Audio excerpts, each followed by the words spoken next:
ఉండాలని కోరుతున్నాడు. అంతేనా? ఇంకే ఉండాలి.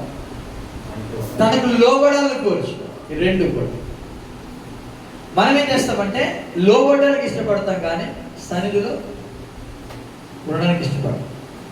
ముందే ఉండాలి సన్నిధి, తర్వాత లోబడుట అనే విషయాన్ని మనం నేర్చుకున్నాం. God is desiring that his children should be in his presence and obey him.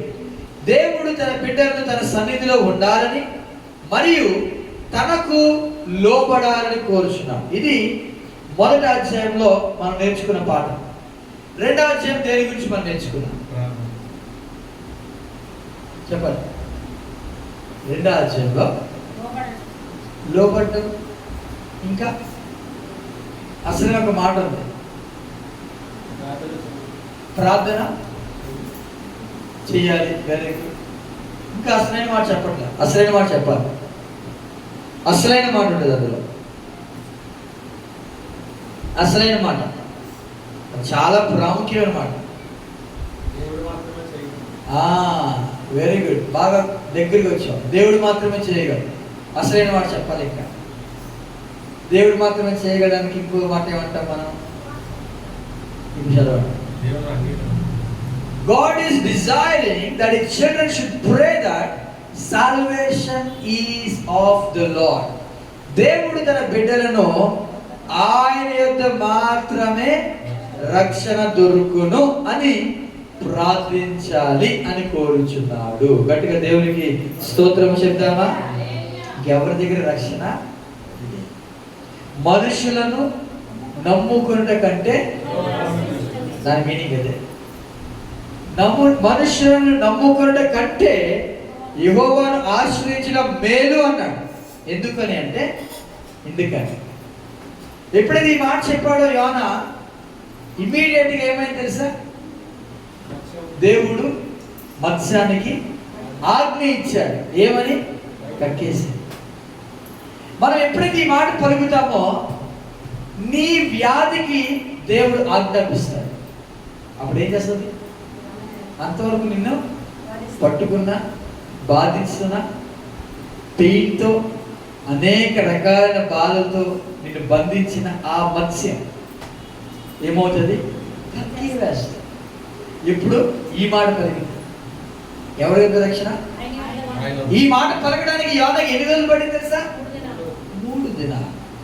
Maybe నీకు ఈ మాట పలకడానికి 1 year పడుతుందేమో, మేబీ 10 years పడుతుందేమో. ఈ మాట ఏదో మాట కాదు, నాలుగుతో కాదు. ఎక్కడ రావాలి ఈ మాట? హృదయాంతరంగంలో నుండి ఈ మాట వచ్చినప్పుడు మాత్రమే దేవుడు అద్భుత కార్యాలు మన జీవితంలో చేస్తాడు. గట్టిగా దేవునికి స్తోత్రం చెప్తాను. నా దగ్గర బంగారం ఉంది, నా దగ్గర డబ్బులు ఉన్నాయి, నా దగ్గర మంచి మనుషులు ఉన్నారు, నాకు తెలిసిన డాక్టర్లు ఉన్నారు, పెద్ద పెద్ద వైద్యులు ఉన్నారు, ఏం ఉపయోగపడదు. ఒకే ఒక్క దగ్గర రక్షణ దొరుకుతుంది. అది ఒప్పుకోవాల్సింది ఏమనంట? ఆయన యొద్ద మాత్రమే. ఈ మాట ఆయన యొద్ద రక్షణ కాదు, ఆయన యొద్ద మాత్రమే రక్షణ దొరుకును అనే మాట మనం చూస్తూ ఉన్నాం. యోనా ప్రార్థన చేశాడు, దేవుడు వెంటనే మత్స్యానికి ఆజ్ఞాపించాడు. 3వ అధ్యాయం వద్దాం. 3వ అధ్యాయం చాలా చిన్న అధ్యాయం, 10 వచనాలే ఉంటాయి. సేమ్ 2వ అధ్యాయం లాగే 3వ అధ్యాయంలో కూడా తక్కువ వచనాలు. ఈ 10 వచనాల్లో కూడా ఒక సబ్జెక్ట్ ఉంటుంది, ఒక విషయాన్ని గురించి దేవుడు మాట్లాడతాడు. ఆ విషయాన్ని చూసి దేవుడు కరిగిపోయాడు. ఏంటా విషయం? ఉపవాసం ఉండవా? కాదా? పశ్చాత్తాపడమా? ఇంకా కోపాన్ని మల్లుకున్నాడు దేవుడు. ఎందుకని? ఏమి చూసి? నినివే పట్టణ వాళ్ళు పశ్చాత్తాపడ్డారు. Very good. ఇంకా అసలైన మాట ఉంది అక్కడ. మనపూర్వకంగా వేడుకున్నారు, అందుకనా? ఉపవాసం ఉన్నారు, అందుకనా? వారు గోనెపట్టు కట్టుకున్నారు, అందుకనా? పశువులు కూడా ఉపవాసం ఉండి గోనెపట్టు కట్టుకున్నాయి, అందుకనా? దేవుడు ఈరోజు అదే అంశం, చెడు నడతలను మానుకొనుట. ఇది 3వ అధ్యాయం. చిన్న ప్రార్థన చేసుకున్నాం. లివింగ్ ద ఈవిల్ వేస్, చెడు నడతలను మానుకొనుట. ప్రార్థన. మహాపరిశుద్ధుడా, ఈ మాటలు మేము ధ్యానం చేసుకొచ్చుండగా మాతో మీరు మాట్లాడండి. వాక్యము మీది, మేము మీ వాడము. మా హృదయములను తెరచి మాతో మాట్లాడమని వేడుకోండి. యేసుక్రీస్తు నామములో ఈ ప్రార్థన అడిగి వేడుకొచ్చున్నాము పరమ తండ్రి, ఆమేన్. ఒక మాట చదువుకుందామా? 2వ దినవృత్తాంతాల గ్రంథం 7వ అధ్యాయం 14వ వచనాన్ని మనం చదువుకుని నేను వాక్యంలోకి వెళ్తాను. If my people who are called by my name will humble themselves and pray and seek my face and turn from their wicked ways, then I will hear from heaven and will forgive their sin and heal their land. చదవండి ఇప్పుడు. నా పేరు పెట్టబడిన నా జనులు తమ్ము తాము తగ్గించుకొని ప్రార్థన చేసి నన్ను వెదకి తమ చెడు మార్గములను విడిచిన యెడల ఆకాశము నుండి నేను వారి ప్రార్థనను విని వారి పాపమును క్షమించి వారి దేశమును స్వస్థపరచుదును. ఒకసారి ఆలోచిద్దాం. చెడు నడతలు అనేసరికి ఎవరు గుర్తొస్తారు? నేను చెప్పాలి, ఎవరు గుర్తొస్తారు? చర్చిలోకి వెళ్ళి బైబిల్ పట్టుకొని చర్చిలోకి వెళ్ళి మోకరించి ప్రార్థన చేసేవాడా, లేకపోతే చర్చికి వెళ్ళకుండా బయట తిరిగేవాడా? మీరు మాట్లాడితే నేను వాక్యం ఉంది కదా. ఇది ఓన్లీ వినడమే కాదు, మీరు మాట్లాడుతున్నారంటే అర్థం ఏంటంటే మీరు వింటున్నారు అని లెక్క. తిరగకూడదు అటు ఇటుగా వాక్యం టైంలో. నేను చెప్పండి, చెడు నడతలు అనగానే ఎవరు గుర్తొస్తారు? ముందు చర్చికి వెళ్ళి ప్రార్థించేవాడా, చర్చికి వెళ్ళకుండా ఉన్న వ్యక్త? Very good. మనందరం కూడా పరలోకంకి వెళ్ళిన తర్వాత, లేదా అంతవరకు ఎందుకు, ఇప్పుడే ఈ రాత్రి ప్రభు దగ్గరికి వెళ్ళి ప్రార్థన చేసిన, ప్రభా అసలు నీ దృష్టిలో చెడు నడతలు నడిచేవాడు ఎప్పుడు అని అడిగితే ఆయన ఏమంటే తెలుసా? నువ్వే అంట. ఎవరు? ఈ మాట్లాడడం వల్ల నా పేరు పెట్టబడిన నా జనులు తమ్ము తాము తగ్గించుకొని ప్రార్థన చేసి నన్ను వెనక్కి. ఇంతవరకు బాగానే ఉంది కదా. నా పేరు పెట్టబడిన జనులు, అందరి పేరు చక్కని పేరు, ఇజ్రాయేల్ బైబిల్లో పేరు కదా. ఈ పేర్లు గమనిస్తుంటే ఎవరి పేరు ఇది? దేవుని యొక్క వాక్యం ఉన్న పేరు. నా పేరు పెట్టబడిన నా జనులు. Very good. తమ్ము తాము తగ్గించుకొని, అది బాగానే ఉంది, తగ్గించుకుందాం. ప్రార్థన చేసి నేను ఇంకా బాగుంది. ఆ ప్రార్థనలు ఏ ప్రార్థన కావచ్చు, ఉపవాస ప్రార్థన, విజ్ఞాపన ప్రార్థన, ఇంకెన్ని ప్రార్థనలు ఉన్నాయి అన్ని ప్రార్థన పెట్టేసుకోవచ్చు. ఇక్కడ ఉపవాస ప్రార్థన చేసి, విజ్ఞాపన ప్రార్థన చేసి, అన్ని ప్రార్థన నన్ను మనకి ఇంతవరకు బాగానే ఉంది. దీని తర్వాత అసలు చిక్కు సమస్య ఏంటంటే తమ చెడు మార్గములను విడిచిన యెడల అనే మాట ఉంది కదా. అసలు దేవుని పేరు పెట్టుకున్న వ్యక్తి ఎందుకు చెడు మార్గంలో ఉండాలి? చర్చికి వెళ్ళి ప్రార్థన చేసే వ్యక్తి చెడు మార్గంలో ఉంటాడా? ఇలాంటి ప్రశ్నలు మనకు వస్తూ ఉంటాయి. ఈరోజు మన దృష్టి అంతా ఎవరి మీద ఉంటుంది తెలుసా? నినివే పట్టణం మీదే ఉంటుంది. నినివే పట్టణం మీద ఈ యోనా యొక్క దృష్టి కూడా ఎవరి మీద ఉంది? నినివే పట్టణమే. కానీ దేవుని దృష్టి ఎవరి మీద తెలుసా? యోనా మీద కూడా ఉంది. యోనాను కూడా కలుపుతున్నాడు. బాగా గమనించుదాం. అంటే దేవుని దృష్టిలో చెడు మార్గములు అంటే సర్వ మానవాళి అని గుర్తుపెట్టుకోవాలి. అన్యులు వస్తారు, దేవుని బిడ్డలు కూడా వస్తారు. కానీ ఎక్కువ పట్టించుకుంటే ఎవరు తెలుసా? అన్యులు కాదు. ఎవరిని? ఎందుకు? నీ దగ్గర ఉంది, వాళ్ళ దగ్గర లేదు. వారికి ఏం తెలియదు, వాక్యము తెలియదు, వారికి ఆజ్ఞలు తెలియదు, వారి దగ్గర కట్టడం లేవు. కానీ నీ దగ్గర నా దగ్గర అన్నీ తెలుసు. బట్ ఇంకా ఈ చెడు మార్గంలో నడుస్తున్నామేమో. అందుకే ఈరోజు నా అంశం ఏంటి తెలుసా? లివింగ్ ద ఈవిల్ వేస్. చెడు నడతలను మానుకొనుట. చెడు నడతలు మానుకొనుట. ఏ అధ్యాయం చదువుతున్నా ఇప్పుడు మనము? యోనా గ్రంథం 3వ అధ్యాయం చదువుతాం. అందరూ కూడా యోనా గ్రంథం 3వ అధ్యాయము మనం ధ్యానం చేసుకుందాం. 3 విషయాలు మీకు తెలియజేసి నేను ముగిస్తాను. 3 విషయాలు. ఈ 3 విషయాలు కూడా దేవుడు మనతో ఏం మాట్లాడుతున్నాడో ఆ 3 విషయాలు కూడా నేను మీకు తెలియజేసి ముగిస్తాను. గమనించండి, ఎప్పుడు ఒక వ్యక్తి చెడు మార్గములను విడుస్తాడు? ప్రశ్న, ఎప్పుడు విడుస్తాడు చెడు మార్గం? ఒక వ్యక్తి ఎప్పుడు త్రాగుట మానివేస్తాడు? చెప్పగలరా?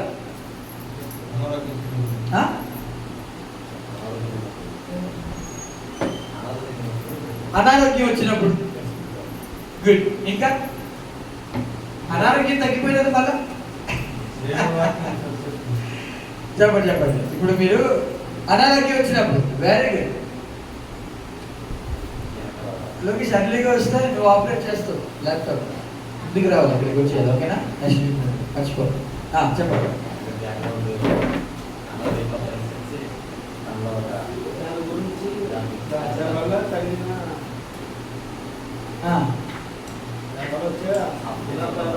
దాని వల్ల వచ్చే అనర్థం వస్తే అప్పుడు మానేస్తాడా? మానవులు కూడా ఉన్నారు కొంతమంది. Okay, very good. That answer is correct. ఈ ఆన్సర్ ఇది కరెక్ట్. అనారోగ్యం వస్తే మాట, కానీ దానికి సంబంధించిన ఏదో ఒక లోతైన బాధ వస్తే ఖచ్చితంగా ఏం చేస్తాడు? దాని పేరే హెచ్చరిక అని పిలుస్తారు. దేవుని హెచ్చరిక వినడంతో ప్రారంభమవుతుంది. బాగా గమనించుదా, చెడు నడతలో మానుకోవాలి అనుకుంటే ఏం వినపడాలి మనకి? దేవుని హెచ్చరిక వినపడాలి. God's warning. దేవుని యొక్క హెచ్చరిక వినపడినప్పుడు మాత్రమే మనకు ఖచ్చితంగా ఏముంటుంది తెలుసా? ఈ చెడు నడతలను మానుకోవడానికి ఒక ఆస్కారం ఉంటుంది. హెచ్చరిక. ఇక అర్థమవుతుందా? హెచ్చరిక. చదువుదామా? యోనా గ్రంథం 3వ అధ్యాయము 1వ వచనం నుండి 4వ వచనం వరకు మనం చదువుకుందాం. యోనా గ్రంథం 3వ అధ్యాయము 1వ వచనం. అంతటా యెహోవా వాక్కు 2వ మారు యోనాకు ప్రత్యక్షమై సెలవిచ్చినదేమనగా, నీవు లేచి నినివే మహాపురమునకు పోయి నేను నీకు తెలియజేయు సమాచారము దానికి ప్రకటన చేయము. కాబట్టి యోనా లేచి యెహోవా సెలవిచ్చిన ఆజ్ఞ ప్రకారము నినివే పట్టణమునకు పోయెను.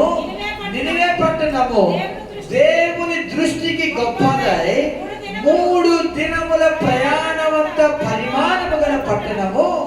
యోనా ఆ పట్టణములో 1 దిన ప్రయాణమంత దూరము సంచరించుచు ఇక 40 దినములకు నినివే పట్టణము నాశనమగును అని ప్రకటన చేయగా. ఇది మొట్టమొదటి ప్రకటన. ఎన్నిసార్లు అన్నమాట ప్రకటన అనే మాట లెక్క పెట్టారా? ఇది ఒక్కసారి, రెండోసారి ఇక్కడ కనబడుతుంది. ప్రకటన. ప్రకటన అంటే హెచ్చరిక. అక్కడక్కడ మనం బోర్డు చూస్తూ ఉంటాం, హెచ్చరిక. ఈ వైర్ ముట్టుకోవద్దు, ఈ వైర్ తాకొద్దు అనే హెచ్చరిక మనం వింటూ ఉంటాం. బోర్డు చూస్తూ ఉంటాం, హెచ్చరిక బోర్డు. ఓకే. ప్రకటన, దాని ఇంకో పేరు ఏంటంటే ప్రకటన. మనం ఒక పుస్తకం కూడా ఉంది ఇదే పేరుతో. ఏ పుస్తకం అది? ప్రకటన కదా. అంతా ఏమన్నా తెలుసా? హెచ్చరికలే. నువ్వు ఈ వాక్యంలో ఏం కలిపినా, ఏమి తీసినా తెగులు వస్తాయంట. హెచ్చరికలే. నువ్వు చల్లగానైనా హెచ్చరికే. ఇంకా నేను బయటికి వెళ్ళి తలుపు కొడుతున్నాను, ఎవరైనా తలుపు తీస్తే హెచ్చరికేది. అంటే నువ్వు ఉన్నావు అనుకున్నావు లోపల, కానీ నేను లేను. ఎక్కడ ఉన్నాను? నేను బయట ఉన్నాను. హెచ్చరిక. ఎన్ని హెచ్చరికలు మనం వింటూ ఉన్నప్పుడు మనము ఈ యొక్క చెడు మార్గాలు ఏం చేయాలంటే విడిచిపెట్టాలి. దేవుని యొక్క ఆలోచన ఏంటి తెలుసా? ప్రతి మనుషుడు కూడా చెడు నడతలను మానుకోవాలి. ఉపవాస ప్రార్థన గొప్పది కాదు, చెడు నడతలను మానుకున్నట్టు మాత్రమే గొప్పది. నువ్వు ఉపవాస ప్రార్థన చేయొచ్చు, నువ్వు విజ్ఞాపన ప్రార్థన చేయొచ్చు, కానీ నీ జీవితంలో ఇంకా చెడు నడతలు మానుకోకుండా నువ్వు అలాగే జీవించవచ్చు. ఏమంటాడు దేవుడు? ముందు ఏది కావాలి దేవునికి? ఉపవాసమా, చెడు నడతలు మానుకోవడమా? ఈరోజు ఎంతమంది దేవుని యొక్క మాటల్ని వింటూ ఇంకా చెడు నడతల్ని మానుకోకుండా ఉన్నారో, ఈరోజు దేవుడు మాట్లాడుతున్నాడు, హెచ్చరికతో చెడు నడతలను మానుకోగలము. హెచ్చరిస్తున్నప్పుడు గమనించండి, దేవుడు మరలా రెండవసారి యోనాతో మాట్లాడుతున్నాడు. యోనాకి రెండవసారి బాగా గమనించండి, రెండవ మారు అనే మాట ఎందుకు రాయించాడు దేవుడు? యోనాకి హెచ్చరిక అయింది. ఇప్పుడు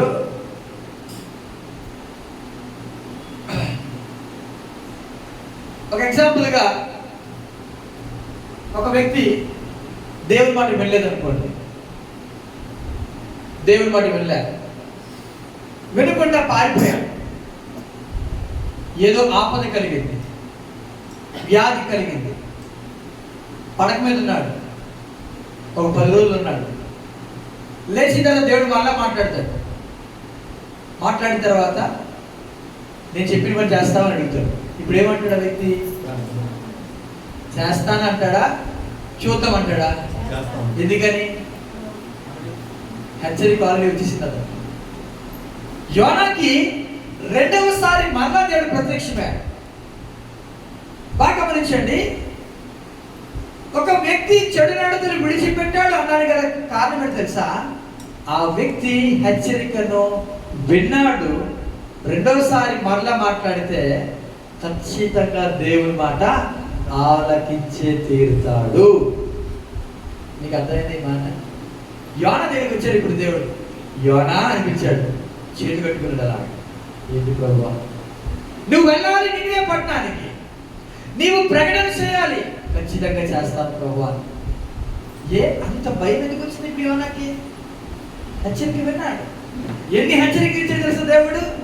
సముద్రం మీద గాలి తుఫాను, తర్వాత సముద్రం నుండి గంటి వేయబడినప్పుడు అగాధ సముద్రంలో పడివేయబడి అనుకున్నాడు, కానీ దేవుని దయ ద్వారా కాపాడాడు. ఇవన్నీ చూస్తున్నప్పుడు యోనాకి ఏం పుట్టుకొచ్చింది తెలుసా? భయము పుట్టుకొచ్చింది. కానీ ఈరోజు అనేక మందికి ఇటువంటి భయం లేదు. బాగా గమనించుదా, యోనా జీవితంలో చెడు నడతలు విడిచిపెట్టేశాడు. ఇప్పుడు వచ్చి నినివే పట్టణానికి వెళ్ళమన్నాడు దేవుడు. నినివే పట్టణానికి వచ్చాడు. నినివే పట్టణం అంట 3 దినముల ప్రయాణమంతా పరిమాణం గల పట్టణం. ఎవరి దృష్టి గొప్పది? దేవుని దృష్టి గొప్పది అనే మాట మనం చూస్తున్నాం. మీనింగ్ ఏంటి? దేవుని దృష్టి గొప్పది అనే మాట చూస్తున్నాం అంటే, దేవుడు ఆ పట్టణాన్ని చూసినప్పుడు ఎలా కనపడింది? బహు గొప్పగా. దేవుడు ఒక వ్యక్తిని చూస్తున్నప్పుడు ఆ వ్యక్తి ఎలా కనపడతాడు తెలుసా? హెచ్చిపోతున్నట్టుగా కనబడతాడు కదా. అదే దాని అర్థం. అంటే గర్వముతో, గొప్పదైన మాటకు అర్థం ఏంటి తెలుసా? గర్వముతో ఉన్న పట్టణానికి హెచ్చరిక యోనా ద్వారా ఇస్తూ ఉన్నాడు. దేవునికి గట్టిగా స్తోత్రం చెప్తాను. యోనా ఆ పట్టణానికి వెళ్ళాడు. ఆ పట్టణం అంతా కూడా ఎలాగో తెలుసా? ఇదిగోండి, ఈ పిక్చర్ చూసి నీకు అర్థమవుతుంది. చాలా బాగుంది, చాలా పెద్ద పట్టణం, చాలా గొప్ప పట్టణం, 3 దినాల మరి పరిమాణం గల పట్టణం. అంటే ఆ 3 దినాలు ప్రయాణం చేస్తే తప్ప ఆ యొక్క యోనా ఆ పట్టణానికి వెళ్ళలేడు. అంత పరిమాణం గల పట్టణాన్ని యోనా దర్శించడానికి వెళ్తున్నప్పుడు ఎలా ఉందో చూసారా? ఈ పట్టణం అంతా కూడా చక్కగా బాగానే ఉంది కదా అనుకుంటూ ఉన్నాను. ఎక్కడ బిల్డింగ్లు అక్కడే ఉన్నాయి, చాలా ఎత్తుగా కడుతున్నారు, పంటలు వేసేవారు పంటలు వేస్తున్నారు, అన్నీ బాగానే ఉన్నాయి, అన్నీ కూడా సక్రమంగా జరుగుతున్నాయి. ఇప్పుడు చెప్పండి, ఇప్పుడు అంతా బాగున్నప్పుడు ఎందుకు చెడు నడతలు విడిచిపెట్టాలి?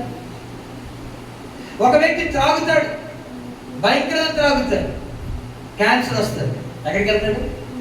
డాక్టర్ దగ్గరికి వెళ్తాడు. బాబు నువ్వేం చేయకూడదు అని. అంతవరకు కూడా బాగానే ఉన్న వ్యక్తి ఇప్పుడు ఏమనుకుంటుంది తెలుసా? ఇక నేను అక్కడ స్టార్ట్ అవుతాడు. యోనా ఎప్పుడైతే ఆ పట్టణానికి వచ్చాడో ఆ పట్టణంలో మాట్లాడుతున్నాడు, ఇదిగో ఇక 40 దినాలకు ఈ పట్టణం ఏమవుతుంది? నాశనం అవబోతుంది అన్నాడు. ప్రకటన, హెచ్చరిక. యెహెజ్కేలు గ్రంథంలో ఒక మాట మనకు కనబడుతుంది. చదవండి ఒకసారి. 33వ అధ్యాయం, యెహెజ్కేలు గ్రంథం 33వ అధ్యాయం 11వ వచనాన్ని మనం చదువుకుందాం. యెహెజ్కేలు గ్రంథం 33వ అధ్యాయము 11వ వచనం చదవండి. ఇప్పుడు కాగా వారితో ఇట్లనము, యెహోవా నా జీవము తోడు, దుర్మార్గుడు మరణము నొందుట వలన నాకు సంతోషము లేదు. దుర్మార్గుడు తన దుర్మార్గత నుండి మరలి బ్రతుకుట వలన నాకు సంతోషము కలుగును. కాబట్టి ఇశ్రాయేలీయులారా మనసు త్రిప్పుకొనుడి, మీ దుర్మార్గత నుండి మరలి మనసు త్రిప్పుకొనుడి, మీరెందుకు మరణమునందుదురు? ఇదే ప్రభువు యెహోవా. గమనించారు ఎంత చక్కటి మాట. నరపుత్రుడు అనగా యెహెజ్కేలుతో మాట్లాడుతున్నాడు దేవుడు. నరపుత్రుడా చూడు, దుర్మార్గుడు చచ్చిపోతే నాకు సంతోషం లేదు, కానీ దుర్మార్గుడు ఏమవ్వాలి? మరలి. ఈ మాట మరలి అనే మాట దేవునికి ఇష్టం. ఇందాక మనం చదువుకున్న వచనంలో ఎవరు? నా పేరు పెట్టబడ్డ నా జనులని మాట్లాడుతున్నాడు. ఇప్పుడు ఎవరి గురించి మాట్లాడుతున్నాడు? దుర్మార్గుడు అంటే ఎవరు? ఇప్పుడు దుర్మార్గము అంటే సరైన మార్గంలో లేని వ్యక్తి అని అర్థం. దుర్మార్గత, సరైన మార్గం లేదు ఆ వ్యక్తి గురించి. అంటే దేవుని బిడ్డలు, దేవుని బిడ్డలు కాని వారు అంటే అన్యులు, దేవుని బిడ్డలు అందరినీ కూడా దేవుడు ఒక్కటే కోరుతున్నాడు, దుర్మార్గత నుండి విడుదల పొంది అతనేమవ్వాలి?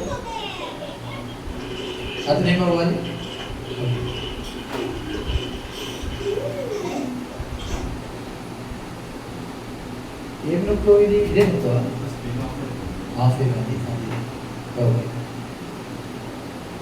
స్క్రీన్ ఆఫ్ అయిపోతుంది కదా, సెట్టింగ్స్ మార్చు. ఓకే, ఏం చెప్తున్నాను ఇప్పుడు నేను? Very good. దుర్మార్గుడు మరణమునందుట వలన ఏమి కలుగుతుందంట? దేవునికి సంతోషం కలుగుతుందా? చూడండి, దుర్మార్గుడు మరణమునందుట వలన నాకు సంతోషము లేదు. దుర్మార్గుడు తన దుర్మార్గత నుండి మరలుట వలన నాకేం కలుగుతుంది తెలుసా? సంతోషము కలుగుతుంది. ఈ మాట అండర్లైన్ చేస్తాను. అందుకే తన దుర్మార్గత నుండి మరలి. ఇంగ్లీష్ లో ఉంది టర్న్ ఫ్రమ్ హిస్ వికెడ్ వే. ఈరోజు చాలా మంది చెడు మార్గాలు, దేవునికి ఇష్టము కాని మార్గాలు, దేవుని చిత్తములో ఉండకుండా ఉన్న మార్గాలే చెడు మార్గం. నీకు అర్థమవుతుంది? మనం చెప్తున్నాం, దేవుని చిత్తములో ఉండకుండా నీకు ఇష్టమైనట్టుగా ఉంటే అది చెడు మార్గం. మనం చెప్తున్నాం, నీకు ఇష్టమైన మార్గంలో ఉంటే అది దేవునికి ఇష్టం కాకపోతే అది చెడు మార్గం. ఇప్పుడు చెప్పండి, ఎన్నిసార్లు మనం చెడు మార్గంలో జీవించాలి? 2 పేతురు పత్రిక 3వ అధ్యాయము 9వ వచనంలో మాట మనకు కనబడుతుంది. ఏంటి అంటే, కొందరు చదవండి ఇప్పుడు, కొందరు ఆలస్యమని ఎంచుకున్నట్లు ప్రభువు తన వాగ్దానమును గూర్చి ఆలస్యము చేయడు, కానీ ఎవడనో నశింపవలనని ఇచ్చయింపక అందరూ మారు మనసు పొందవలని కోరుచు. అందరూ అనే మాట ఉంది ఇక్కడ. అందరూ అంటే ఎవరు? దేవుని బిడ్డలు అందరూ, అందరూ మారు మనసు. మీరు ఒకసారి పొందేశారు, ఇక మళ్ళా పొందకలేదు అనుకున్నారా? కాదు. మారు మనసు అనేది ప్రతిరోజు కూడా చేయవలసిన ప్రక్రియ. స్నానం అంట ఎన్నిసార్లు చేస్తాం మనము? ఒకసారి చేస్తాం ఒక రోజు. కాలు ఎప్పుడు కడుక్కుంటాం? ప్రతిసారి కడుక్కుంటాం. బయటికి వెళ్ళినా చిన్న మురికి అవగానే ఏం చేస్తాం? కాళ్ళు. మళ్ళీ వెళ్తాం, చిన్న మురికి అవగానే మళ్ళా కాళ్ళు, మళ్ళా కాళ్ళు. ఎన్నిసార్లు మురికి అయితే అన్నిసార్లు. మరి ఎన్నిసార్లు పాపము చేస్తే అన్నిసార్లు మనము అలా చేయగలుగుతున్నామా? ఈ కాలు కడుక్కోవడం అనేది మారు మనసు అయితే, స్నానం చేయడం అనేది బాప్తిస్మానికి సూచన. చూడండి, దేవుడు హెచ్చరిస్తున్నప్పుడు, దేవుడు ఒక వ్యక్తితో మాట్లాడుతున్నప్పుడు ఆ వ్యక్తి ఏం చేయాలంటే దేవుని యొక్క సన్నిధిలో తన చెడు మార్గములను విడిచిపెట్టి మానుకొని ఆయన వైపు తిరిగితే ఏం కలుగుతుంది తెలుసా? దేవునికి సంతోషం కలుగుతుంది, ఆ వ్యక్తికి ఆశీర్వాదము కలుగుతుంది. గట్టిగా దేవునికి స్తోత్రము చెప్దామా? కొందరు ఆలస్యం అని ఎంచుకున్నట్లు ప్రభువు తన వాగ్దానం గురించి ఆలస్యము చేయవాడు కాడు, కానీ ఎవడునో నశింపవలనని ఇచ్చయింపక అందరూ మారు మనసు పొందవలనని కోరుచు మీ ఎడల దీర్ఘశాంతము గలవాడైనాడు. దేవుడు దీర్ఘశాంతముతో ఆయన చూస్తూ ఉన్నాడు నినివే పట్టణం గురించి. రెండో పాయింట్కి వెళ్ళిపోతున్నాను. రెండో పాయింట్ చూడండి, ఈ యొక్క చెడు నడతలు నడుచుటనే దేనికి సూచన తెలుసా? నిజమైన పశ్చాత్తాపానికి సూచన. ఒక వ్యక్తి చెడు మార్గాన్ని విడిచిపెట్టాడంటే బా నిజంగా ఈ వ్యక్తి ఏం చేశాడు? పశ్చాత్తాపడ్డాడు. ఆ వ్యక్తి అప్పటి వరకు కూడా మందు తాగుతున్నాడు అనుకోండి, కానీ సడన్గా మానేశాడు అనుకోండి, ఏమంటాం మనం? నిజంగా ఏమైతే వ్యక్తి పశ్చాత్తాపడ్డాడేమో. చూడండి, నినివే పట్టణం వాళ్ళు ఏం చేశారు చూద్దాం. 5వ వచనం కొద్దామా? యోహాను గ్రంథంలోనే 3వ అధ్యాయము 5వ వచనం చదువుకుందాం. నినివే పట్టణపు వారు దేవుని యందు విశ్వాసం ఉంచి ఉపవాస దినము చాటించి గనులేమి అల్పులేమి అందరూ గోనెపట్ట కట్టుకొని ఆ సంగతి నినివే రాజునకు వినబడినప్పుడు అతడును తన సింహాసనం మీద నుండి దిగి తన రాజవస్త్రమును తీసివేసి గోనెపట్ట కట్టుకొని బూడిదలో కూర్చున్నాను. మరియు రాజైన తానును ఆయన మంత్రులను ఆజ్ఞయ్యగా, ఒకవేళ దేవుడు మనసు తిప్పుకొని పశ్చాత్తప్తుడై మనకు లైవ్ కాకుండా తన కోపాగ్ని చల్లార్చుకున్నాడు గనుక మనుషులు ఏది పుచ్చుకొనకూడదు. పశువులు గాని ఎద్దులు గాని గొర్రెలు గాని మేత మేయకూడదు, నీళ్లు త్రాగకూడదు. మనుషులందరూ తమ దుర్మార్గములను విడిచి తాము చేయు బలాత్కారమును మానివేయవలెను. మనుషులేమి పశువులేమి సమస్తమును గోనెపట్ట కట్టుకొనవలెను. జనులు మనపూర్వకంగా దేవుని వేడుకొనవలెను అని దూతలు నినివే పట్టణంలో చాటించి ప్రకటన చేసింది. ఇది రెండవ ప్రకటన. గమనించుదాం, ఒకసారి ఆలోచిద్దాం. ఈ పట్టణపు వారు ఏం చేశారు? చాలా చేశారు.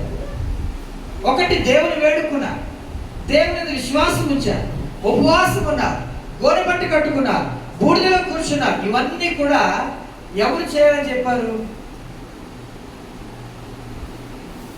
యోన చెప్పాడా? యోన ఒకే ఒక మాట అన్నాడు, 40 రోజులకి నినివే పట్టణం నాశనం. అంతే, అంత ఏం చెప్పలేదు. మీరు ఉపవాసం ఉండని చెప్పలేదు, మీరు దేవుని విశ్వాసం ఉందని చెప్పలేదు, మీరు ప్రార్థన చేయండి, దేవుని వేడుకోండి. ఏమని చెప్పాడు? ఒక్క మాట చెప్పాడా? మరి వీళ్ళందరూ చేసిన పనులేంటి? ఇవి ఖచ్చితంగా చేయాలి. వీటికి ఖచ్చితంగా ఏం చేయాలంటే వీటిని మనం చేయాలి. ఇవి చేయాలి అని దేవుని వాక్యం తెలియజేస్తుంది. కానీ దీనికంటే ప్రాముఖ్యమైన వాటికి రాయబడింది, బలాత్కారమును మానివేయవలెను. బలాత్కారం మానివేయాలంటే దేవుని యందు విశ్వాసం ఉంచాలి. బలాత్కారం మానివేయాలంటే ఉపవాసాలను చాటించాలి. గమనించాలి, బలాత్కారం మానివేయాలంటే గోనెపట్ట కట్టుకోవాలి. బలాత్కారం మానివేయాలంటే బూడిదలో కూర్చుండాలి. బలాత్కారం మానివేయాలంటే కఠినమైన దీక్ష. ఇన్ని రకాలు ఉన్నాయని గమనించండి. ఒకటే సబ్జెక్ట్, కానీ ఆ సబ్జెక్ట్ చదవడానికి ఎన్ని రకాలు. ఈరోజు ఒక ఆదివారమే సరిపోతుంది అనుకున్నాం కదా మనం. ఉపవాస ప్రార్థనకి అటెండ్ అవుతున్నాం మనం. 3 ప్లేస్లో ఉపవాస ప్రార్థన జరుగుతుంది. ఒకటి లక్ష్మీవారం ఉదయకాలం ఇక్కడ జరుగుతుంది, శుక్రవారం ఉదయకాలం జరుగుతుంది కొత్తపాలెంలో, శుక్రవారం మళ్ళా మధ్యాహ్నం నరవరం కూడా జరుగుతుంది. ఈ 3 పాల్గొంటున్నారా లేదా అంటే మీరు బలాత్కారమును మానివేయడానికి ఇష్టపడ్డారా? చెడు మార్గములను మానివేయాలంటే నువ్వు చేయాల్సిన పనులు తెలుసా? పశ్చాత్తాపం. దీనికి మరొక పేరు నిజమైన పశ్చాత్తాపానికి సూచన. ఒక వ్యక్తి నిజంగా పశ్చాత్తాపడ్డాడంటే ఆ వ్యక్తి ఎక్కడ గడపాలి తెలుసా? దేవుని సన్నిధిలో గడపాలి, దేవుని విశ్వాసం ఉంచాలి. ఈరోజు ఎంతమంది ఉపవాస ప్రార్థన గడుపుతారు? గమనించు, ఈ మాటలు గమనిస్తున్నారు. యెషయా గ్రంథంలో మరొక మాట ఉంది, చదవండి. యెషయా గ్రంథం 55వ అధ్యాయము 7వ వచనం చదివినట్లయితే, యెషయా గ్రంథం 55వ అధ్యాయము 7వ వచనంలో ఒక మాట రాయబడింది. భక్తిహీనులు తమ మార్గమును విడువవలెను, దుష్టులు తమ తలంపులను మానవలెను. వారు యెహోవా వైపు తిరిగిన యెడల ఆయన వారి యందు జాలి పడును. వారు మన దేవుని వైపు తిరిగిన యెడల ఆయన బహుగా క్షమించును. గమనించండి, దేవుని యొక్క హృదయం ఎంత అద్భుతమైనది మీరు గమనిస్తే, ఆయన బహుగా క్షమించే దేవుడు. ఎవరి వైపు తిరగాలంట? ఆయన వైపునకు తిరగాలి. ఆయన వైపునకు తిరిగితే అంట, దేవుని వైపునకు తిరిగితే అంట, ఆయనంట బహుగా క్షమించును అనే మాట మనం చూస్తూ ఉన్నాం.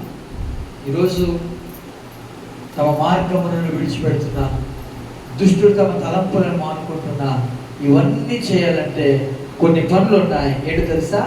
పశ్చాత్తాపము చేయవలసిన పని. పశ్చాత్తాపం ఎలాగొస్తుంది? దేవుని మీద విశ్వాసం ఉంచితే వస్తుంది. పశ్చాత్తాపం ఎలాగొస్తుంది? ఉపవాసం ఉంటే పశ్చాత్తాపం వస్తుంది. ఉపవాసం ఉండకపోతే, నువ్వు బాగా తిన్నావు అనుకోండి, పశ్చాత్తాపం పడతామా? అదే శరీరం ఎండితే, ఆహారం తినకుండా ఒక గంట సేపు మొబైల్ పెట్టుకోకుండా ఉంటే ఏమొస్తుంది? అప్పుడు దేవుడి గురించి ఆలోచన చేస్తాం. చూడండి, నినివే వారి పట్టణం యొక్క పశ్చాత్తాపం చూడగలరా? నినివే పట్టణం యొక్క పశ్చాత్తాపం, the repentance of Nineveh city. ఏంటి తెలుసా? మొట్టమొదటిది, దే బిలీవ్డ్ గాడ్. వారు దేవుని యందు విశ్వాసం ఉంచారు. మొట్టమొదటి పశ్చాత్తాపడ్డాడు వ్యక్తి ఎవరి విశ్వాసం ఉంచాడు? దేవుని యందు, మనుషుని యందు కాదు. నీవు నిజమైన పశ్చాత్తాపం పొందితే దేవుని నమ్ముకుంటావు. ఆ యొక్క నినివే ప్రజలందరూ కూడా ఎవరు నమ్ముకున్నారంట? దేవుని యందు వారు విశ్వాసం ఉంచారు. మొట్టమొదటి. రెండవది, వారు ఉపవాసము ద్వారా తమ్మును తాము తగ్గించుకొని. దేవుని ద్వారా తగ్గించుకున్నారంట? ఉపవాసము ద్వారా తగ్గించుకోవడం. ఇందాక మనం చదువుకున్నాం కదా, నా పేరు పెట్టబడిన నా జనులు ఏం చేయాలంట? తమ్మును తాము. మరి తమ్మును తాము తగ్గించుకోవడానికి మార్గం ఏంటి? చెప్పాలి గట్టిగా. ఉపవాసం లేకపోతే తగ్గించుకున్నట్ట. గమనించారని ఏం చెప్తున్నాను? ఉపవాసం లేకపోతే తగ్గించుకున్నట్ట. మీరే పట్టణం చూసి మనం నేర్చుకోవాలి. మీరే పట్టణం దగ్గరికి వెళ్ళి మీరు మిమ్మల్ని తగ్గించుకున్నారు కదా, ఎలా తగ్గించుకున్నారు అంటే వాళ్ళు ఒకటే మాట అంటారు, మేము గూడులో కూర్చున్నాం, ఉపవాసం ఉన్నాం, గోని పట్టు కట్టుకున్నాం. ఇదే మేము చేసిన ప్రక్రియ. ఇప్పుడు మనందరం కూడా బోడి తెచ్చుకునే మేము తీసుకోమంటలే, ఏం అవసరం లే. మీరు గోడి పట్టు కట్టుకొని రండి చెప్పటం లే. ఒకే ఒక చేయమని నేను తెలుసా? సంఘంలో ఏర్పాటు చేయబడిన ఉపవాస ప్రార్థనలో మనందరము కూడి ప్రార్థన చేస్తే దేవుని యొక్క మనస్సు మారుతుంది, జాలి పడుతుంది మన మీద. ఆయన కృప ఆయన కుమ్మరిస్తాడు. గట్టిగా దేవునికి స్తోత్రము చెప్తామా? హల్లెలూయా. ఉపవాసం ద్వారా తగ్గించుకున్నారు. తమను తాము తగ్గించుకునే మార్గమే ఉపవాసం. ఉపవాసం అందుకే ఉపవాసంలో ఊ అనే అక్షరం ఏమని చూపిస్తుంది తెలుసా? ఉపేక్షించుకుని అనే మాట ఉంటుంది. ఉపేక్షించుకోవడం అంటే తగ్గించుకోవడం. ఉపవాసము తగ్గిస్తుంది. నేను బాగా తింటున్నావు కదా, ఇప్పుడు ఏం చేస్తుంది? ఉపవాసం నేను ఏం చేస్తుంది? తగ్గిస్తుంది, క్షీణత కలిగి చేస్తుంది మీ శరీరాన్ని. ఆత్మ కాదు, కానీ నీ ఆత్మ ఏమో తెలుసా? పుష్టిగా దేవుని యొక్క ఆత్మ ద్వారా నింపబడి మరింత బలాన్ని పొందుకుంటుంది. దేవుని యొక్క అద్భుతమైన కార్యాలు నీ జీవితంలో జరుగుతాయి. నమ్మిన వారి గట్టిగా దేవునికి స్తోత్రం చేద్దామా? అందుకే పౌలు అంటాడు, నా శరీరాన్ని నల్లగొడుతున్నాను కానీ ఆత్మ ఏమవుతుందంట? బలం పొందుకుంటున్నాను. దినదినము చదవండి. కొరింథీ రాసిన పత్రికలో మొదటి పత్రిక 4వ అధ్యాయం. కొరింథీ రాసిన మొదటి పత్రిక 4వ అధ్యాయం. అక్కడ ఒక మాట రాయబడుతుంది. ఏంటంటే కొరింథీ రాసిన మొదటి పత్రిక 2వ పత్రిక 4వ అధ్యాయం. అక్కడ ఒక మాట మనకు కనబడుతుంది. 16వ వచనం చదవండి. 16వ వచనం.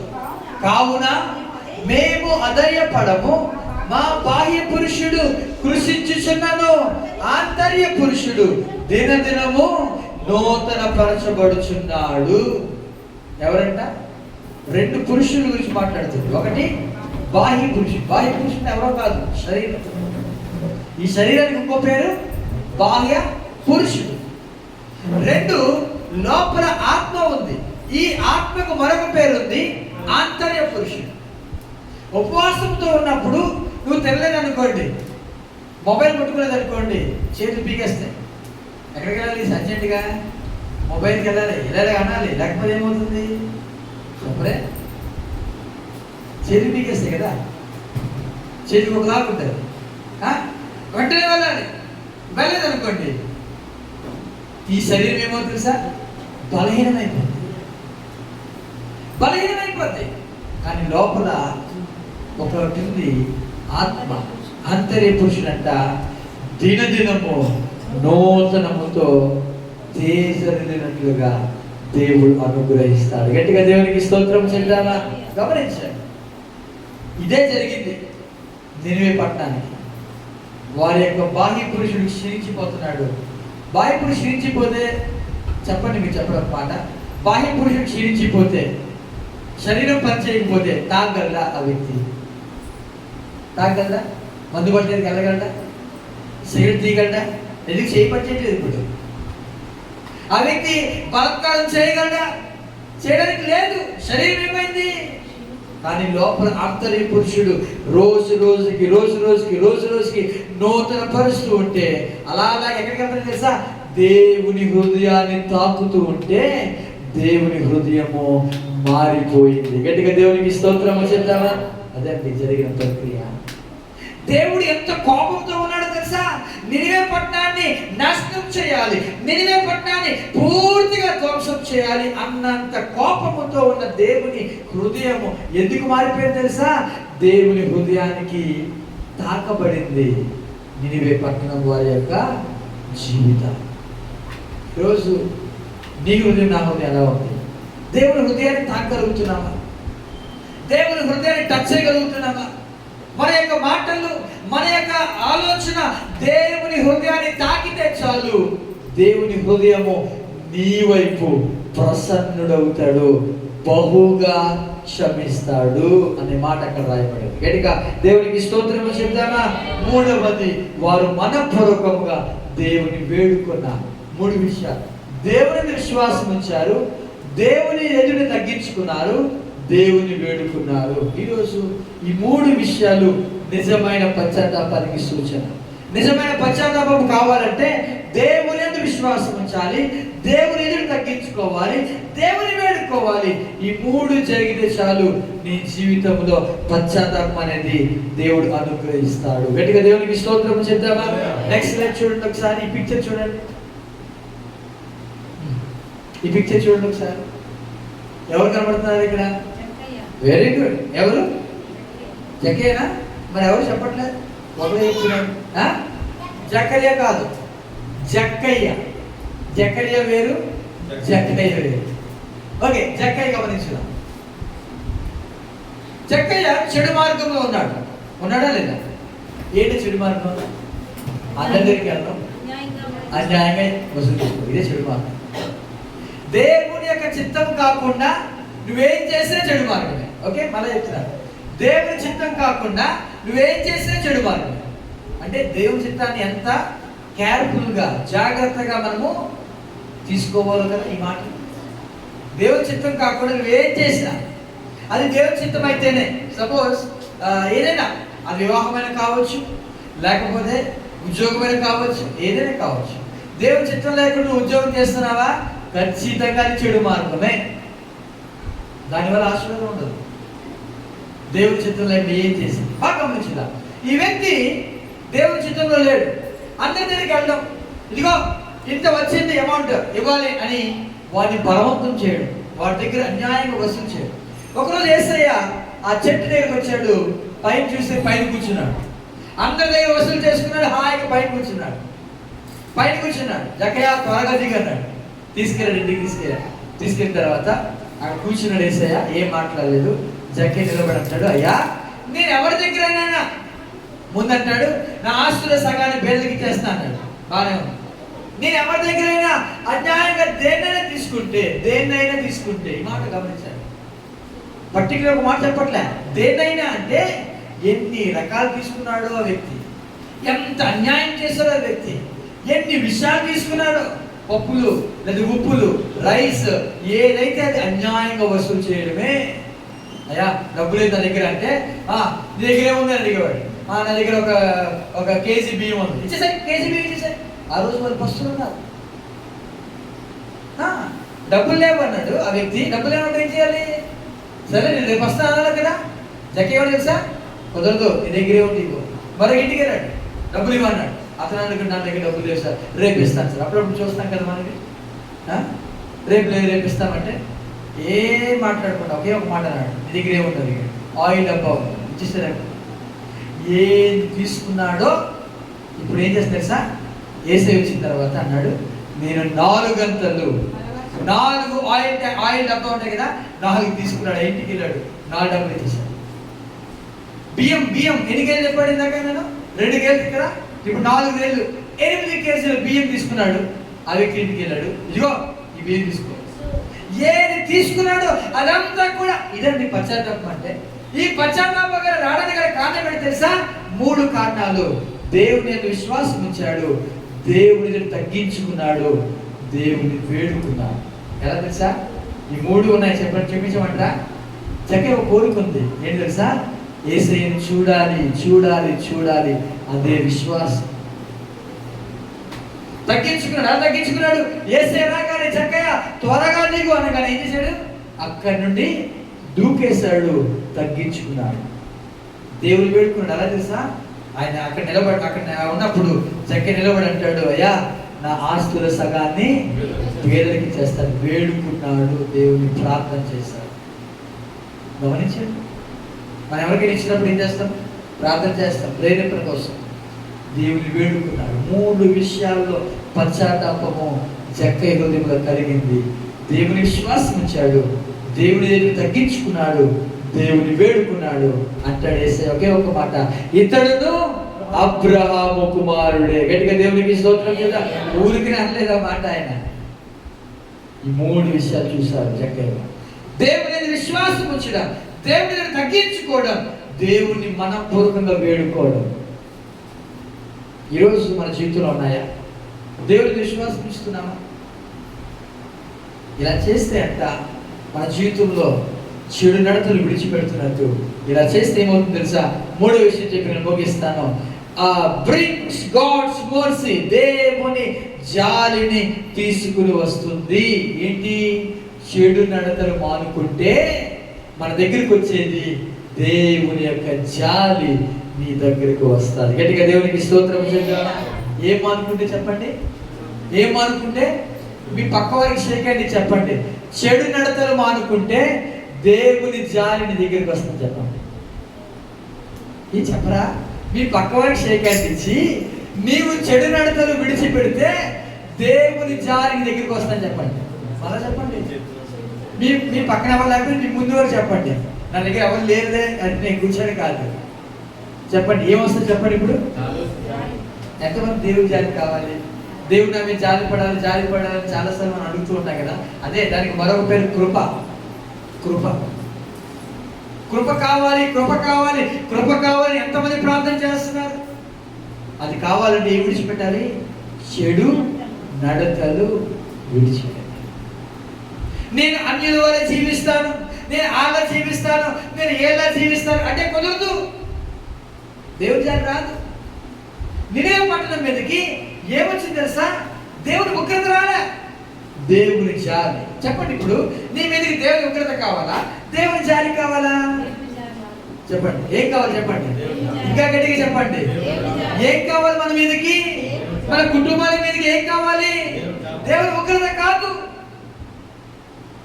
దేవుని జాలి కావాలంటే ఏం విడిచిపెట్టాలి? చెడు నడతలు విడిచిపెట్టాలి. అదే చేస్తారు. చదవండి, 10వ వచనం చదువుకుందామా? ఇదే ఈ మాటే తీసుకుందాం. 10వ వచనం, యోనా గ్రంథం 3వ అధ్యాయం 10వ వచనం. ఈ నినివే వారు తమ చెడు నడతలను మానుకొనగా వారు చేయుచున్న క్రియలను దేవుడు చూచి పశ్చాత్తాపుడై వారికి చేయుదును అని తాను మాట ఇచ్చిన కీడును చేయక మానెను. మానెను. ఈ మాట చూడండి ఒకసారి. ఈ నినివే వారు తమ చెడు నడతలను మానుకొనగా. ఈ మాట ఇదే సబ్జెక్ట్. 3వ అధ్యాయానికి సబ్జెక్ట్ తెలుసా? చెడు నడతలను మానుకోవడం. చెడు నడతలు మానుకోవడం. ఈ నినివే వారు ఉపవాసముండ చూచి అనే మాట ఉంది అక్కడ. ఈ నినివే వారు దేవుని విశ్వాసం చూచి అని ఉందా? లేదు. ఒకే ఒక్క మాట రాయబడింది, చెడు నడతలను మానుకొనగా.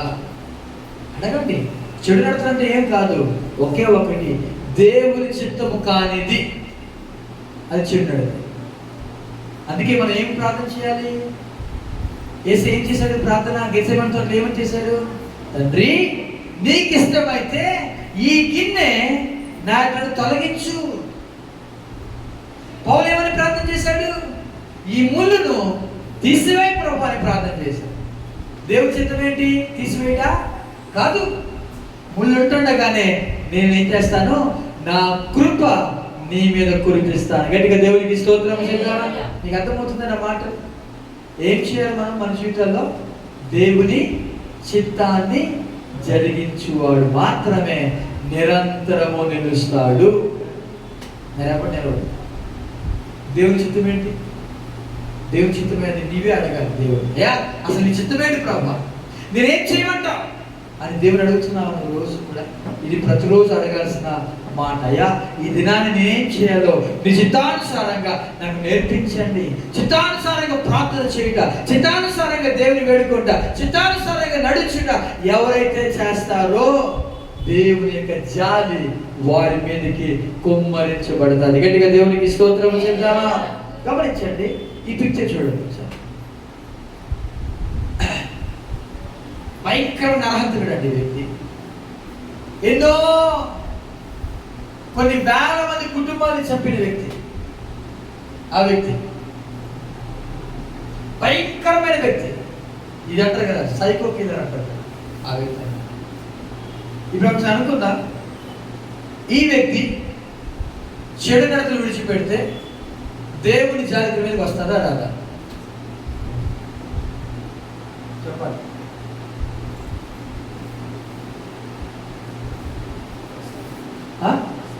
వస్తుంది. ఎన్నో వేల మంది కుటుంబాలు చంపిన వ్యక్తి మరి వస్తుందా దేవుని జాలి? ఖచ్చితంగా దేవుని జాలి వస్తుంది. ఎందుకో తెలుసా? ఎంతటి ఘోర పాపినైనా ప్రేమించే క్షమించే హృదయము మన యేసయ్యది మాత్రమే. గట్టిగా దేవునికి స్తోత్రం చేద్దామా? గమనించండి, ఎంతటి ఘోర పాపినైనా క్షమించే. మీకా గ్రంథం 7వ అధ్యాయం 18వ వచనం చదువుకుందామా? మీకా గ్రంథం 7వ అధ్యాయము 18వ వచనం ముగించేస్తాను. తన స్వాస్యంలో శేషించిన వారి దోషమును పరిహరించి వారు చేసిన అతిక్రమముల విషయమై వారిని క్షమించు దేవుడైన నీతో సముడైన దేవుడున్నాడా? ఆయన కన్నికరము చూపుట ఎంత సంతోషించేవాడు కనుక నిరంతరము కోపము ఉంచాడు. గమనించండి, ఇలాంటి దేవుడు ఎవరైనా ఉన్నాడా? మీకు అడుగుతున్నాడు. ఇలాంటి దేవుడు క్షమిస్తాడు. ఎంతటి ఘోర పాపినైనా ఆయన దగ్గరికి వస్తే అనేది తెలుసా, ఆ పాపం అంతటిని కూడా పరిహరించి, దోషమును పరిహరించి ఆయన ఏం చేస్తాడంటే క్షమించేస్తాడు. క్షమించమే కాదు, మరలా ఆ పాపాన్ని జ్ఞాపకం చేసుకోవడానికి పూర్తిగా మర్చిపోతాడు. దీన్నే ఫర్గివ్ అండ్ ఫర్గెట్ అంటారు. అంటే క్షమించి మర్చిపోవటం. మనం ఏం చేస్తాం తెలుసా? క్షమిస్తాం కానీ మరుస్తామా? మరము. మళ్ళీ ఒక 10 రోజుల తర్వాత, ఒక వారం తర్వాత మళ్ళీ ఏదో మిస్టేక్ చేశాడు అనుకో, మన రోజు చేసావు కదా నువ్వు అని మరలా దాన్ని ఏం చేస్తాము? దేవుడు అలా చేయడు. ఆయన క్షమిస్తాడు, ఆయన కనికరం చూపిస్తాడు. చూడండి, ఈ మాట యోహాను గ్రంథం వద్దాం ఒకసారి. 3వ అధ్యాయంలో ఈ మాటని ఎందుకో, ఈ మాట చాలా అద్భుతమైన మాట. అసలు దేవుడు ఒక మాట మనం ఎప్పుడు వింటూ ఉంటాం, యేసుక్రీస్తు నిన్న నేడు ఒక్కటే రీతిగా ఉన్న దేవుడు కదా. అసలు దేవుడు ఎందుకు పశ్చాత్తాపడ్డాడంట? యోహాను గ్రంథంలో ఇందాక చదువుకున్న 3వ అధ్యాయంలో 10వ వచనం చూడండి ఒకసారి. 10వ వచనం పై మాటకి వెళ్దాం. ఈ నినివే వారు తమ చెడు నడతను మానుకొనగా వారు చేయించిన క్రియలను దేవుడు చూచి పశ్చాత్తాపతుడై వారికి చేయుదునని తాను మాట ఇచ్చిన కీడు చేయక మానెను. దేవుడు మాట ఇచ్చిన తర్వాత ఎందుకు చేయలేదు దేవుడు? పశ్చాత్తాపడి అనే మాట ఉంది కదా. దేవుడు పశ్చాత్తాపడతాడా? పడ్డు కదా. దేవుడు ఒకటి అనుకుంటే అది చేయాలి కదా ఖచ్చితంగా. ఇప్పుడు దేవుడు ఏమనుకున్నాడు? నాశనాన్ని ప్రకటించాడు. ఇప్పుడు ఏం చేయాలి? అదే కదా, యోనాకి అదే కోపం. యాక్చువల్గా 4వ అధ్యాయం మనం నెక్స్ట్ వీక్ ధ్యానం చేసినప్పుడు మనకు అర్థమవుతుంది అసలు ఎందుకని దేవుడు పశ్చాత్తాపడ్డాడు. పశ్చాత్తాపడతాడు అసలు దేవుడు? పశ్చాత్తాపడదా? మనుషులు పశ్చాత్తాపడాలి, దేవుడు పశ్చాత్తాపడాలి. దేవుడికి పశ్చాత్తాపడలేదు కదా. ఈ మాటని ఇర్మియా చాలా చక్కగా వివరిస్తారు. చదవండి ఒకసారి. ఇర్మియా గ్రంథం 18వ అధ్యాయము. ఇర్మియా గ్రంథం 18వ అధ్యాయము 7వ వచనం నుండి మనం చదువుకుని వెళ్దాం, ముగించేస్తాం 10వ వచనం వరకు. ఇర్మియా గ్రంథం 18వ అధ్యాయము 7వ వచనం చదవండి. దాని పల్లగెత్తుననియు విరగొట్టుననియు నశింపచేయుదుననియు ఏదో ఒక జనము గురించి గాని రాజ్యము గురించి గాని నేను చెప్పి ఉండగా, ఏ జనముల గురించి నేను చెప్పితినో ఆ జనము చెడుతనము చేయుట మానిన ఎడల నేను వారికి చేయను ఉద్దేశించిన కీడును గురించి సంతాపపడుదును. ఉందా ఈ మాట? ఇదే మాట మనం ఇందాక చదివాం. బాగా గమనించాను. నేను ఒక వ్యక్తి గురించి లేదా ఒక రాజ్యం గురించి ఒక జనం గురించి నేను మాట్లాడతాను. ఇలాగ ఏమని? దాన్ని పల్లగిస్తాను, దాన్ని చంపేస్తాను, దాన్ని నాశనం చేస్తాను, విరగొడతాను చెప్తాను కదా. ఏదైతే చెప్పానో ఆ పట్టణం ఒకవేళ మారు మనసు పొంది చెడు నడతలు మానుకుంటే, ఉందా మాట? చెడుతనం చేయడం మానితే నేనేం చేస్తాను? సంతాపపడతాను. దేవుడు 2 విషయాలు సంతాపడతాడు. ఒకటి కీడు విషయమే సంతాపడతాడు. ఒకసారి అనుకుందాం, నేను యెరూషలేము దేశాన్ని నేను బాగా ప్రేమిస్తున్నాను, యెరూషలేము నేను కడతాను, యెరూషలేము దీవిస్తాను, యెరూషలేము వారిని నేను ఆశీర్వదిస్తాను అని దేవుడు అనుకున్నాడు అనుకోండి. ఇప్పుడు యెరూషలేము వారు పాపం చేశారు అనుకోండి. ఇప్పుడు దేవుడు ఏం చేస్తారు సార్? ఆ ఆశీర్వాదాన్ని శాపంగా మారుస్తాడు. అదే కింద మాట చదవండి 9వ వచనం. మరియు కట్టెదనని నాటెదనని ఒక జనము గురించి కానీ రాజ్యముల గురించి కానీ చెప్పి ఉండగా ఆ జనము నా మాట వినకుండా నా దృష్టికి కీడు చేస్తే దానికి చేయదలిచిన మేలును గురించి నేను సంతాపపడుదును. 2 గుర్తుపెట్టుకోండి. నీ జీవితంలో నీ మేలు గురించి సంతాపడతాడు, నీ కీడు గురించి కూడా సంతాపపడే దేవుడు నాడు. ఆయనే నజరేయుడైన యేసుక్రీస్తు ప్రభువు. దేవునికి గట్టిగా స్తోత్రం చెప్దామా? హల్లెలూయా. నేను కడతాను, నిన్ను ఆశీర్వదిస్తాను అని చెప్పి దేవుడు చూస్తూ ఉంటే నువ్వేమో దేవుని మాట వినకుండా చెడు నడతలో ఉంటే నీకు ఆశీర్వదించడంట, మేలుకు సంతాపడతాడు. ఒకవేళ నేను నాశనం చేస్తాను, కానీ నీ యొక్క మాటలను బట్టి నీవు దేవుని మాట వింటున్నావు, నువ్వు దేవుని నమ్ముకున్నావు, నిన్ను వెంటనే ఆయన నాశనాన్ని నుండి ఏం చేస్తుంది తెలుసా? మేలు ప్రదేశంలో తీసుకుని వస్తాడు. తల వంచుగా కళ్ళు మూసుకుందాం, ప్రార్థన చేసుకుందాం. 3వ అధ్యాయంలో దేవుడి యొక్క మాట ఏంటి తెలుసా? 3వ అధ్యాయము చెడు నడతల్ని మానుకోవడం. దేవుని హెచ్చరిక వింటే చాలు చెడు నడతలు మానుకుంటా. నిజమైన పశ్చాత్తాపానికి సూచన చెడు నడతలు మానుకోవడం. చెడు నడతలు మానుకుంటే దేవుని జాలి నీ మీదకి వస్తుంది. ఈరోజు ఎంతమంది చెడు నడతలు విడిచిపెడతారు? చెడు నడతలు అంటే దేవునికి ఇష్టము కానివి చెడు నడతలు, దేవుని చిత్తము కానివి చెడు నడతలు. దేవునికి ఇష్టమా నువ్వు చేస్తున్నది? నువ్వు చేస్తున్న పని దేవునికి ఇష్టమా? నువ్వు అలంకరించుకున్న అలంకరణ దేవునికి ఇష్టమా? నువ్వు చూస్తున్న వీడియోస్ దేవునికి ఇష్టమా? పరిశీలన చేసుకుందా. చెడు నడతలు మానుకుంటా. నినివే వారు చెడు నడతలు మానుకుంటా దేవుడు చూచి పశ్చాత్తాపతుడై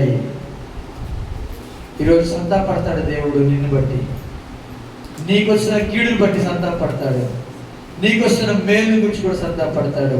ప్రభువుని అడుగుదామా? ప్రార్థన చేసుకుందాం. మనం వచ్చిన ఇశ్రాయేలుకు ప్రార్థన నడిపిస్తుండగా అందరం కలిసి ప్రార్థనలోకి వచ్చేద్దాం.